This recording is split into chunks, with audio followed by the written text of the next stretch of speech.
Welcome to another episode of the Blemished Beauty Podcast. This podcast was designed with you in mind.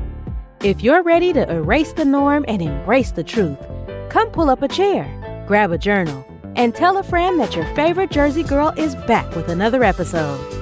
So let's get into it.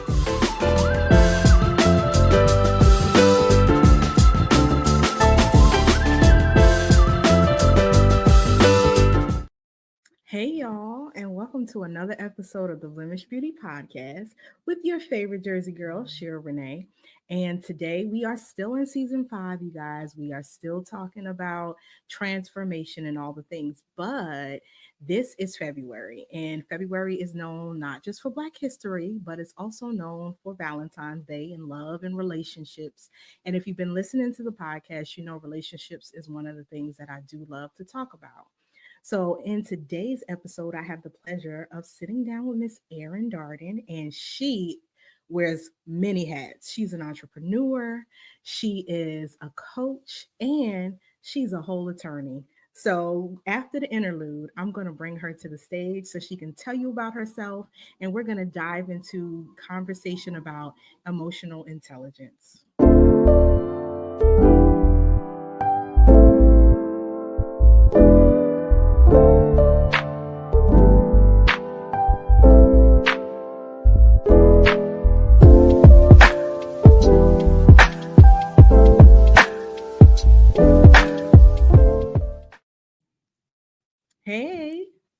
Hey, thanks so much for having me. Thanks for coming. I'm super excited because you are so passionate about what you do. So this topic is definitely going to align with the premise of the show. So I'm excited to have you. Absolutely. I'm ready. So we got a Jersey girl and a Philly girl. So let's have a really good conversation. It's just a North thing. Hey. So besides being a Philly girl, tell the people who you are and what you do. Yep. So I am Erin Darden. Like you said, by trade, I am an attorney. But I realized pretty quickly that is not why I was created. And so I went on this soul search, personal journey to figure out why was I created. And I stumbled upon coaching. Little did I know, I've been coaching my whole life. But specifically, I am an emotional intelligence coach. And so emotional intelligence is your ability to recognize, understand, and identify your emotions, to be aware of how they impact those around you.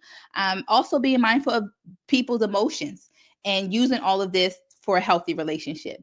And I really became passionate about it after my own journey with emotional intelligence. It's had a lot to do with my growth and my success personally. And so now what I do is I take the skills that I have acquired as an attorney, those conflict resolution skills, plus my personal journey, and my training as emotional intelligence and as a coach. And now I help women and their partners build a healthier relationship with emotional intelligence. So a lot of times that looks like helping them with improved communication, conflict resolution, and just their deeper emotional connection overall. I noticed that everybody who says they are a coach, they say this same thing. It doesn't matter what umbrella they are in regards to coaching. They'll say, I've been coaching all my life. I had no idea, right? People have always asked me for help, which is crazy because I never give the advice, right? I've always been the person to ask the questions to help them figure it out for themselves. But you're not going to blame me if you do what I say and it don't work out in your favor. It's not, right? You are the master of your fate. And so it's not about me or what I want you to do. You got to do what's best for you. And so I've never understood why people ask me because I never give advice. So yeah, I hear a lot of coaches say that as well. So with emotional intelligence, let's just dive into that and why you just feel like that is just a key component for being in a relationship or just being an individual in general, having that for yourself and how that kind of adds to a component to having a healthy relationship. Yep. So emotional intelligence and romantic relationships is how I work with it. Some of the benefits of emotional intelligence is how to communicate what you're feeling. First, you know what you're feeling and what your emotions are trying to tell you, right? Emotions are messengers. But sometimes we misinterpret what our emotions are trying to tell us. And so when you are emotionally intelligent, you know exactly what it is your emotions are trying to tell you, and you know how to communicate that to your partner or whomever. But for our sake, we'll say your partner. You know how to communicate that to your partner in a way that they can receive it. And That's key. no relationship is healthy without having these difficult conversations, right? And Right. so there's statistics say like 65% of divorces end because of a communication problem, not because they don't love each other. So it's not about a lack of love. People love each other. They can't figure out how to communicate with each other. And if you don't know how to have these difficult conversations, if you don't know how to work through conflict, you're not going to make it. And so I am passionate about it in romantic relationships. Like when you usually hear about emotional intelligence, it's usually in the workplace, which is actually how I learned it. But once I figured that it worked in the workplace, I'm like, well, let me try in these romantic relationships. And I feel like our romantic relationships have a bigger impact on our quality of life. Right? We will leave a job where we feel disrespected or we don't enjoy, but we're not so quick to leave a romantic relationship that isn't serving us. Right. Absolutely. And so I feel like if I can help people learn how to talk to each other, learn how to understand each other, learn how to work through those difficult moments, then I think as a unit, right, everybody would be better. One, as an individual, because you know how to communicate and you are able to take accountability and you don't, place the blame on other people. But just that family unit is so important to me. And I think connection is something that we all need, right? We weren't created to be alone.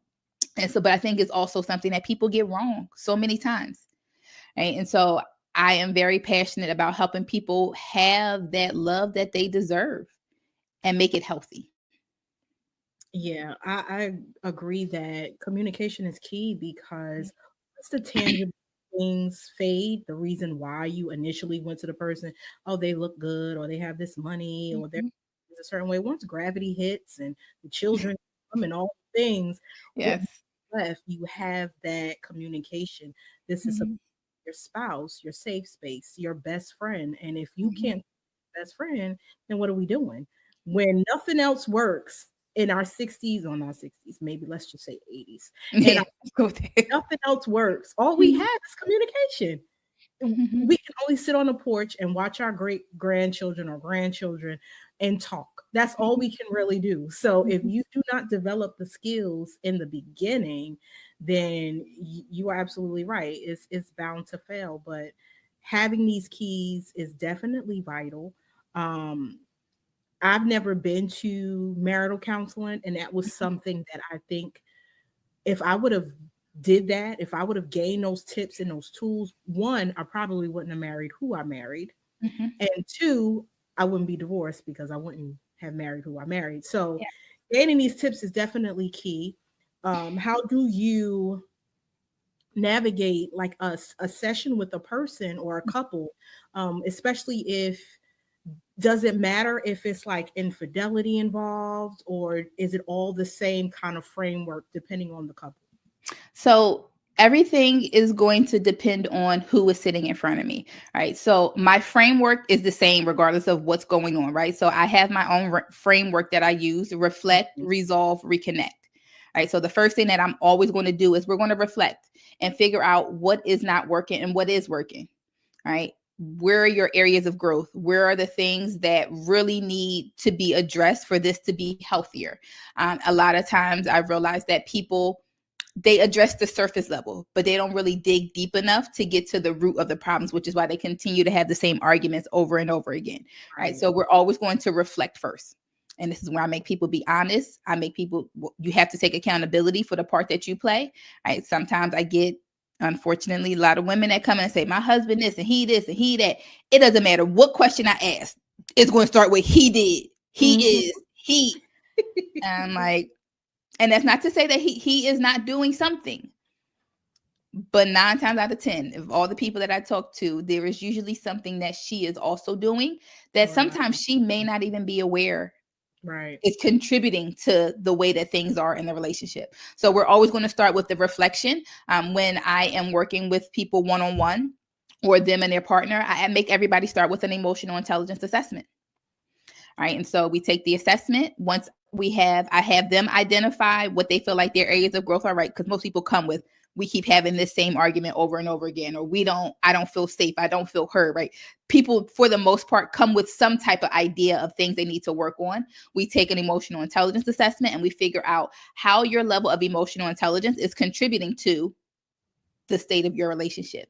And so once we go through that reflect piece, then we moved into the resolve piece. And this is where we are going to work through your communication styles. This is where I'm going to give you the tips and tools to work on specifically how do you communicate to your partner so that your partner understands, right? And this is going to be different for everybody, right? I have tips and tools that some might work for you, some might not work for you. It really depends on what the issue is, right? So sometimes the issue is y'all just have different communication styles. Y'all resolve conflict differently. You need to resolve things immediately. He needs some time to think and process and reflect, right? And so a lot of times how you fight is the issue, right? Do you feel safe talking to your partner about any and everything, right? Is your partner saying things to you that's triggering something from your past, right? Sometimes it's a lot of times it's about how you fight, right?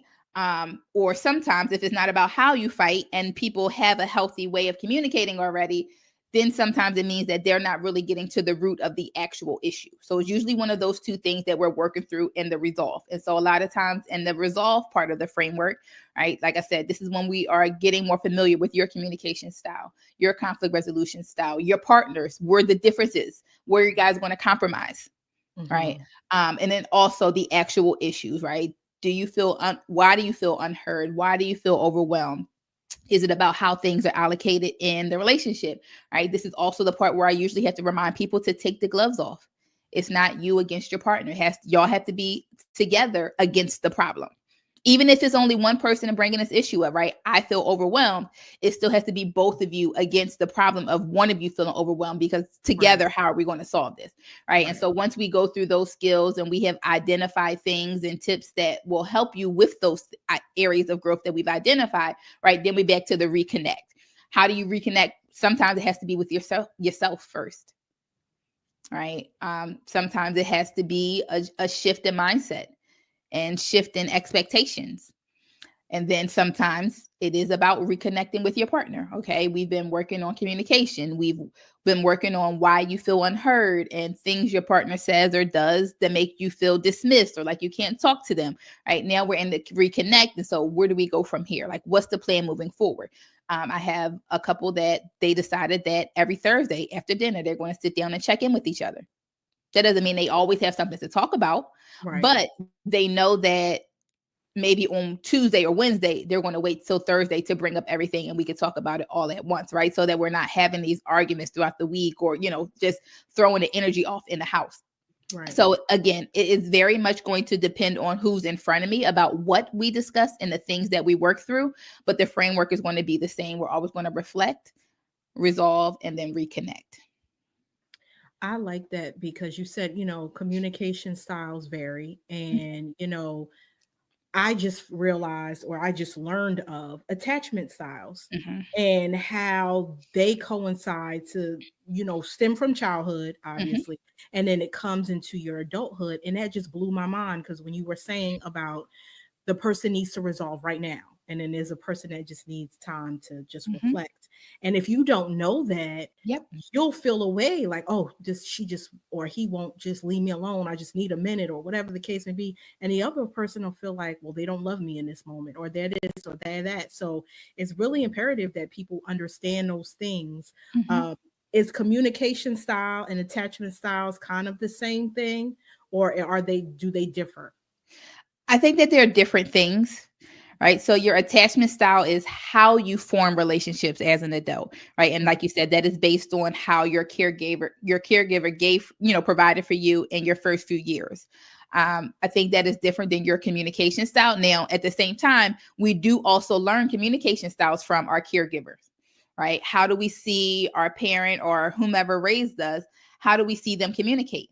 Right. And that is kind of what we deem to be acceptable until we kind of grow up. And sometimes we have different experiences. So for an example, my parents have been married for 50 years. I have never seen my parents argue, yell, raise their voice, call each other out the name. Never, ever, ever. In my 36 years of being alive, I have never see my parents raise their voice, right? So I grew up thinking, I don't argue, I don't yell, I don't cuss, I don't do any of those things, which I still don't. But what I had to add to that is I then had to figure out how to resolve conflict in a healthy way. Right. So it is true that you do not have to yell, scream, and holler and cuss your partner out, because those are actually signs of a lack of emotional intelligence, FYI. But then that left me without another piece of the puzzle. Right? Yes, you can resolve conflict without, but because I've never seen them have their disputes or whatever issues they had, right? They did that without, not in front of us.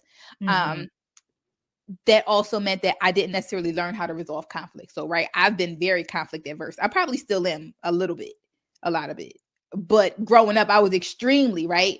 Oh my God, I made you upset. So those were things that I had to learn, that it's okay to bring up an issue, right?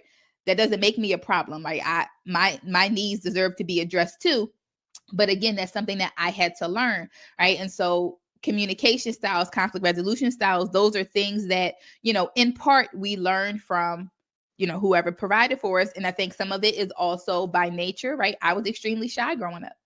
The fact that I'm sitting here talking to you, this would not have been me. What? I barely talked growing up. I barely, when I tell you barely talked, I barely talked growing up. So, right, these are things that I've had to grow into and grow. And so we are also not taught how to communicate, right? Some of us are taught children are to be seen and not heard. Oh, that was me. Right. And then now all of a sudden we adults and you want me to advocate for myself? How? If you told me, how that work? Right? Or you've never asked me how my day was. You never gave me an opportunity to express myself. It was always shut up, stop crying. Big boys don't cry, right? And so once you learn these things, then when you're an adult, all of a sudden we're supposed to flip a switch and know how to communicate and know how to recognize our emotions and communicate that to our partner, right? So these are all things that are learned in childhood, right? Which is why when you are getting to know somebody, right, empathy is very important. Asking the right questions is very important. And so again, even our definition of love, again, is something that we learn in childhood. Again, it adapts through our experiences as we grow up. But all of these things come from our childhood, at least in the beginning. And so that's why you have to make sure that you are really taking the time to understand your partner, right? I've had grown men in their 40s. I am the first person to ever ask them how their day was and meant it. Wow. What? You're 40 years old, 40 something, and you've never had anybody ask you how your day was? Wow. And so while in the beginning it could look like if his only response is it was fine, it's because nobody ever asked him. He never had that conversation. He doesn't know how to ask for help. He doesn't know how to open up and be, you know what I mean? And let you in because right. So these are the things that I know that people say, like communication, emotional, these are deal breakers, but I will agree that they are important in a relationship, but these are things that are not taught to us.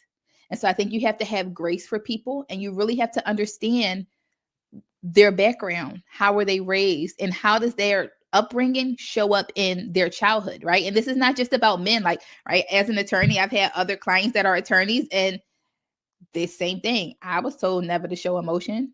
I was told I wasn't allowed to cry. Right. And so there is no one size fits all. This is not a men issue, a woman issue. You have to take time to understand the person that's in front of you. And I always say, once you understand them, then you get to decide whether or not this person is going to be in your life or not. Right. Don't try to change them. If they're willing to grow, that's one thing. But truly just take the time to understand the person that is in front of you. Accept this person for who they are. You got to understand who you are, and you got to figure out, can we coexist together? Right.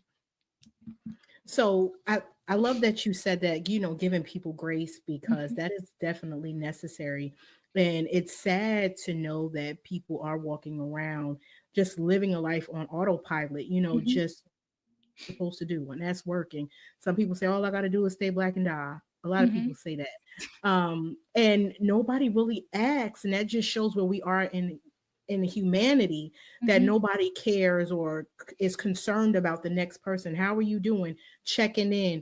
That might be the strong friend, and this is why suicide is so high. This is why things like, because people are actually going through things Mm-hmm. and they just walk around saying the surface stuff like, I'm okay, Mm-hmm. or, it is what it is. But they really want somebody to be concerned about what's going on so they can vomit their feelings and say, this is this and this is that. But they didn't have that safe space to really express themselves. Yeah. So as once they do that, right, once they come to you, they get the framework and all the things. My question becomes, now say this couple, right, has children. Mm-hmm. How do they show or move forward now with their children? Because like you said, we grew up in an era where children are not supposed to be heard, just Mm-hmm. seen. So how do we show up better for our children so they can develop, emotional intelligence and express to them, you can be seen as well as heard, but there's a certain level of being heard. So what tips and like can you provide for us to do better concerning our children? Yep. So I think the first thing that needs to happen is we have to reframe our thinking around the parent-child dynamic, right? I was on, I think it was Facebook the other day, and somebody asked a question in one of these Facebook groups I'm in, like, parents, do you apologize to your children? Right? If you have a certain mindset, is I'm not apologizing. I said what I said. It is what it is. What I said goes. But you also have to remember that, and this is the shift I think needs to happen. They're humans. Yeah. You are their first teacher. Yeah. How you interact with them are their first lessons. If you never apologize to them, they don't think anybody has to apologize to them. If you never say I'm sorry, if you don't acknowledge their feelings, nobody has to acknowledge their feelings. And I think as the parent, right, sometimes, well, parents typically know the difference between a relationship with their child and a relationship with their partner sometimes, right? But a child cannot make that distinction, right? They're not saying, oh, this is just the way my mom talks to me. No, this is the way that relationships go, period. And so I think the first thing that needs to happen is that mind shift. We have to treat children as human beings. Not to say that there can't be boundaries, not to say that there can't be rules, but we have to treat them as humans and acknowledge their feelings. The same things that you want your partner to do for you or anybody to do for you. Acknowledge your feelings. I think that's the biggest thing. Give them space, right? Not only acknowledging, but respecting their feelings, right? Because that whole stop crying before I give you something to cry about. Well, I'm just going to cry more. That's my whole childhood. You know what I mean? Like, and it's a lot of people, right? And so and it's just, it's the reality of what was. But if we're going to do better, we have to recognize that children are human. They have emotions. And if you sitting there crying and for somebody tell you to stop crying, you're not going to stop crying. And if anything, you should have more grace for a child, because a child doesn't have the ability to regulate, right? They're still learning how to regulate, right? And so I think that is another thing that we can do, is teach them how to regulate. So if they are crying, or right, that's the only way they know how to express their emotions. And so if you take the time to talk to okay, tell me what's going on, right? It doesn't even have to be in that moment, right? I am a big proponent of going back to have those conversations once the emotions have passed, because you can't be emotional and logical at the same time. It doesn't happen, right? Which is why you ever see a kid, I don't want it, I'm not tired, and they lay down and go to sleep because they're tired, right? They can't be emotional and logical at the same time. Same thing with with adults. You can't be both emotional and logical at the same time. So I am a big proponent of going back and having a conversation once those initial emotions have passed, right? Go back and have the conversation with your child. Can we talk about what just happened? What made you upset? And even if they were incorrect in their thinking, right, that's the teachable moment. I understand that you were frustrated because you wanted more candy, but, right, having candy at this hour is not good. Right? I understand that you were frustrated, but we got to think of a different way to express that.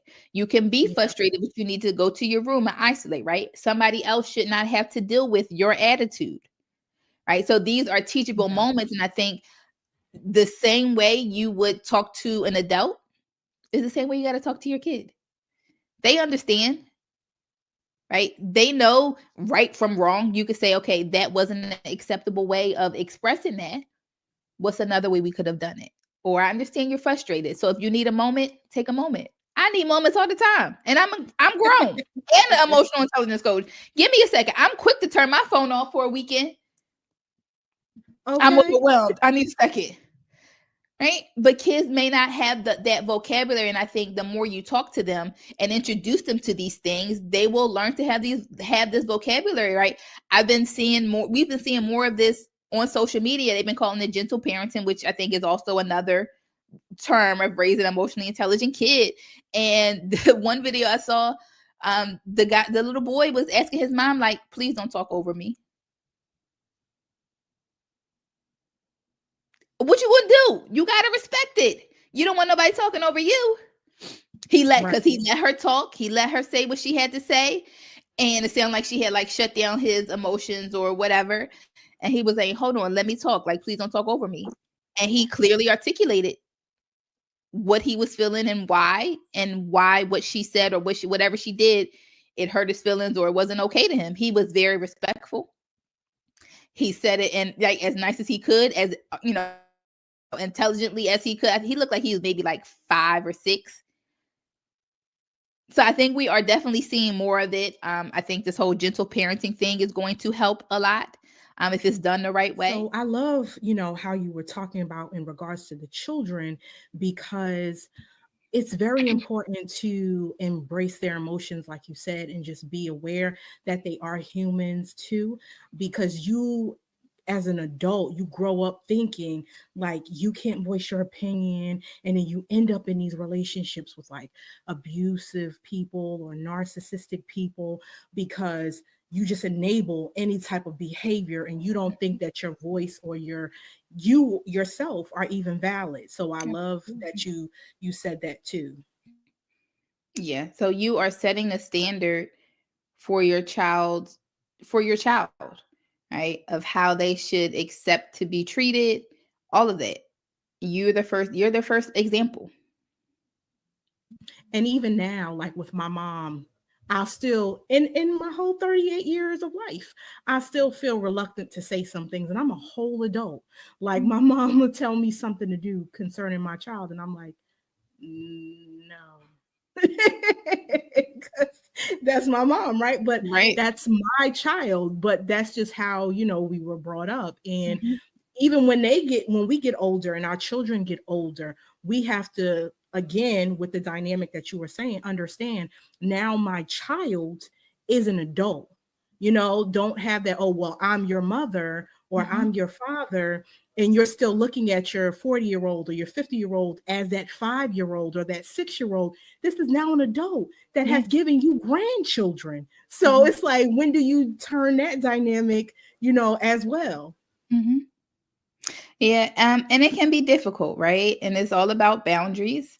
And you also have to understand, and so I'll speak in terms of the child that's also a parent. Um, I think one of the biggest things I have gained from emotional intelligence is recognizing that I can only control me, right? Yes, I'm the only absolutely. person that I can control. And so there's a lot that goes into that, but part of that lesson is I control what I can and don't worry about anything else. So even if somebody, right, a parent is saying, "Oh, you should do X, Y, and Z," thank you for the recommendation. I love that. To go back and forth, like, and some people you're not going to win, right? But like you said, it's also my mom, and I need to be courteous, and I still need to be respectful. I appreciate the recommendation. You ain't say whether you're going to do it or not. You just saying thank you, right? And that gives you the opportunity to go back and later decide, as opposed to I'm not doing that. Don't tell me what to do. It's my child. Now it's just not as effective. And so this is why I say emotional intelligence sometimes, well, a lot of times, is about the conflict resolution. If I am aware that you tell me what to do about my child is annoying and it gets on my nerves, I don't like it. I know that you're just trying to help. My parent is just trying to help. So now we got two things, right? Because two things can be true at once. You're trying to help, it gets on my nerves. Where do we go from here? Right. Right. And that's where the emotional intelligence comes in. I know that if I tell my mom, don't tell me what to do, now we got issues. Well, I'm just trying to help, as opposed to thinking about your response. Thank you for the recommendation. And I she feels appreciate you trying to validated, help. and you feel like, okay, crisis averted. Crisis averted. You Like ain't even gonna know if I did it or not. I'm all about avoiding conflict when I can, right? I make the necessary I figure out, especially if I really know who I'm talking to and I understand them and I understand what's going on. I'm just going to do what I got to do to sidestep this conflict, because I don't want no unnecessary. Like, my life is peaceful. I don't do the unnecessary. I don't do any drama, really, especially unnecessary drama. And so Right. you That just have to part. learn how to adjust where you are and how you navigate certain people, right? And so sometimes when women come and work with me, right, their husband does not want to work with me, right? They're not open to getting help. And so in that, because that's a very real thing, part of what we talk about is, okay, yes, you are here, you are getting help.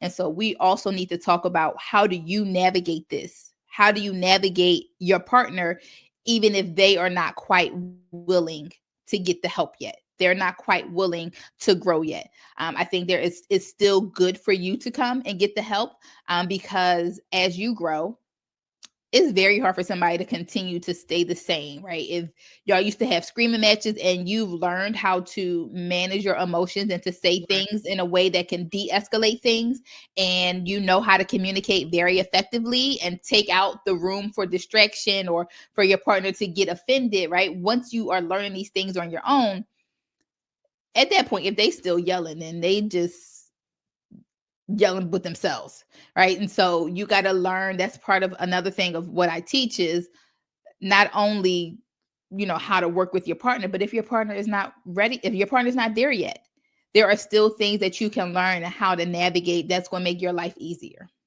Right. I definitely agree with what you're saying, because evolution, you're not going to always be on the same time frame. Mm-hmm. And if you're caring about this person, if you want to do life with this person, you have to understand that both of you will evolve from day one to 15 years, but you might not evolve at the same time. So it all Absolutely. goes down to having the emotional intelligence to understand that grace should be given, empathy should be given, and conversations need to be had, whether it's Mm-hmm. tough or just regular conversation. And if you feel like you are in a space where this is a vital part of your relationship and you want to make it work, but you don't know how to navigate or coexist together on a Mm-hmm. communication standpoint, to seek the help. And it's nothing wrong with that, because that's what we are here for. We are here Absolutely. to help one another, and it's okay to not be okay. But the problem is, people know that they're not okay and they try to cover it up. Mm-hmm. So let's change the narrative and really be honest that we're not okay, and now let's do something about it. Yeah, absolutely. If you're not willing to do anything about it, you're going to be stuck there forever. Right. And I only give people, even my friends, you only got maybe 2 times to complain about something with me until we need to talk about what we're going to do about it. Right. And so when I have people that come first, I'm only willing to work with you if you're willing to grow. If you're willing to grow, if you're willing to take accountability. If everything is still going to be the other person's fault, I'm sorry, I can't help you, because you don't want to be helped. Right. And so you have to be, my rule number one is always be honest with yourself. Even if you know you're doing something wrong, say that. I know this is wrong, but right. Accept things as they are. And then we can have an honest conversation about where do we go from here. But that accountability is so important. I think that's something else that I've learned from being emotionally intelligent, right? It used to be for me, why is this happening to me, right? There was a time where every area of my life was in shambles. When I say every area, I mean every area. Like, I was at the lowest of the lowest, like diagnosed with depression and anxiety, ADD, and broke a breakup, and spiritually wasn't connected, and financially wasn't doing okay, like hated my job, like every area of my life was in shambles, right? And I used to, well, why is this happening to me? Like, God, you supposed to be my homie. Like, what's going on? Like, why? And I had to change that narrative, right? Not why is this happening to me? What is this supposed to teach me? I saw something on social media. It said the pain will leave once you learn the lesson. I Wow. said, oh. Okay.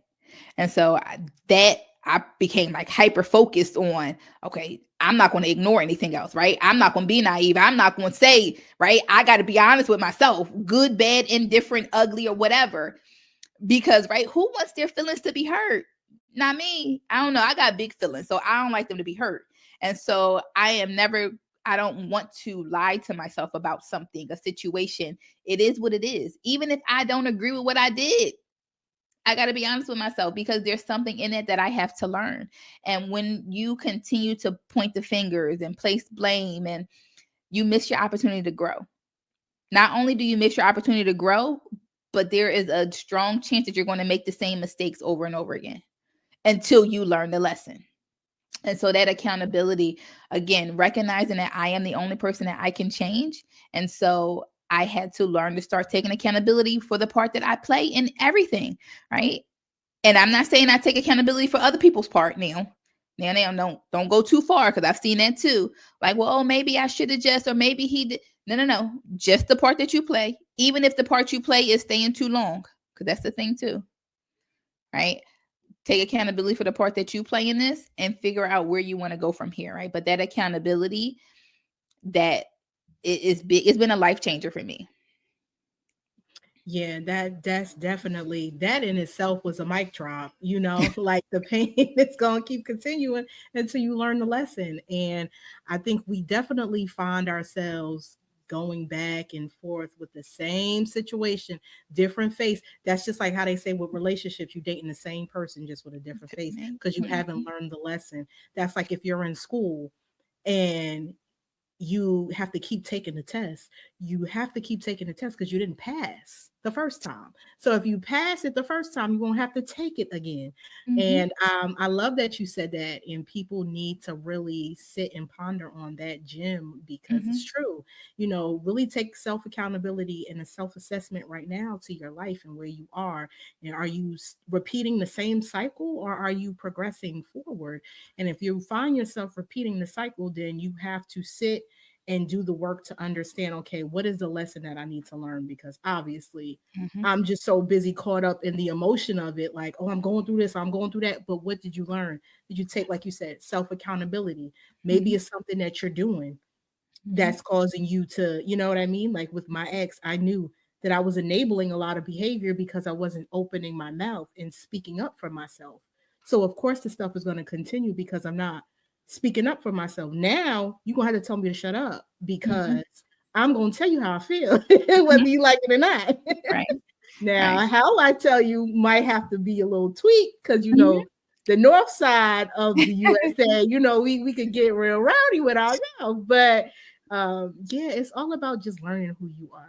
So lastly, I want you to just tell the people where they can find you, how they can support you, and just give them a little quick rundown of, because the title of this episode is Emotional Intelligence 101. So if you could give them like maybe 2 or 3 tips to really gravitate in this emotional intelligence thing and how to show up better in relationships. Absolutely. So I am on all social media platforms. It's just my name, Erin F. Darden. So ERIN, F as in Frank, DARDEN. My new website should be up soon, eqforlove.com. If not, my old one will still be up, erinfdarden.com. You can send me an email, info@erinfdarden.com, right? I'm here to help. I really want to help people, help you have that healthy relationship that you want and that you deserve, right? That love where we are supported and we feel connected, that gives us life and not draining, right? A space where we feel heard and we can talk to our partner about anything, that our partner got our back, right? And so I'm here to help facilitate that environment in your relationship. Even if you're not in a relationship right now, but you want to be, right? What that looks like is making sure you understand who you are and what it is that you want and need in a partner for you to have this love that you say that you desire. And are you that person that your ideal person is attracted to? Right. So you have to be honest with yourself about what it is that you want and need in a partner. And then we can figure out, how do you get there, whether you are single and still dating, or you're already in a relationship and your needs have changed, because that's a thing too. Right. We are ever evolving, we're ever growing. And so what we want and need in our partner changes. And so if you need help facilitating that growth or that new environment that you may need in your relationship and in your love life, let me know. I'm here to help. Being emotionally intelligent, I think, is a key to any healthy relationship. And so I think if I had to leave you with a few things to really get you on track with your emotional intelligence, I would say one is, you got to know who you are. Self-awareness is the very first piece of emotional intelligence. Understanding who you are, understanding your emotions, what your emotions are trying to tell you, but also how you manage those emotions. What do you need when you're upset? What do you need when you're angry? Right? How do you regulate those things so that you're just not flying off the handles and impacting those around you? So first thing, self-awareness, know who you are. I think the second thing that I would say is be empathetic. Really take the time to understand the person that is in front of you. And I think that empathy is so big, and it has to go both ways, right? Both of you need things in a relationship, and it's not healthy unless both of you are getting what you need. Right. And so empathy, I think, is difficult because some people are in survival mode and so concerned about trying to make sure they have what they want and need, which is a real thing. But if you have the right person, you should be in a space where you can make sure that you are meeting each other's need and you don't have to worry so much about your own, right? Give that responsibility to your partner, and you take the responsibility of making sure your partner's needs are met. And then I think if I had to do one other thing, so I said self-awareness, empathy. I think those would be the top two things. Know who you are and take time to understand the person in front of you. Be gracious to both of you. Right. And I think those are the first things. I do have a free emotional intelligence assessment. I'll give you the link so that you can include it in your show notes so that you can kind of get an idea of where you are and things that you can work on, so that you can start being a better first person and then also partner. I love that. Thank you so much for coming on and sharing your knowledge with us. I really appreciate it. Thank you for having me. This was fun. It was. So, you guys, I hope you enjoyed this episode. And now you have a favorite Jersey girl and a favorite Philly girl. Okay. But as always, I want you to know that you are graced and gifted for a time such as this. You have purpose in this world, and you guys have been created to do great and amazing things. So until next episode, you guys, talk to you later. We hope you enjoyed today's episode, and don't forget to leave a review. You can follow Shira on all major platforms and on YouTube at Shira Renee 510. Until next time, spread love, show grace, and shine bright.